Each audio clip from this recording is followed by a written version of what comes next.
All right, so this is just a quick video to show you how to properly and quickly close the Viper V-type crimp connector to create a permanent and continuous loop.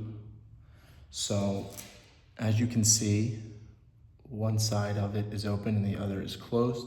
So using our combination pliers, which are custom milled to coordinate with the connector, you'll be able to close it and create that permanent continuous loop, and it will fold over similar to like an envelope.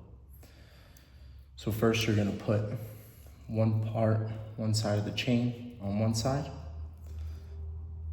and the other side of the chain on the other. So once you have that, I'm gonna take my pliers, I'm gonna place it in the part.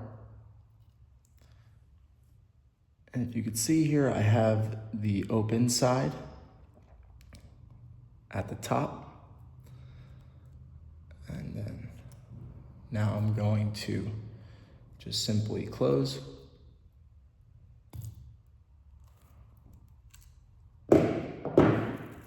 Which creates that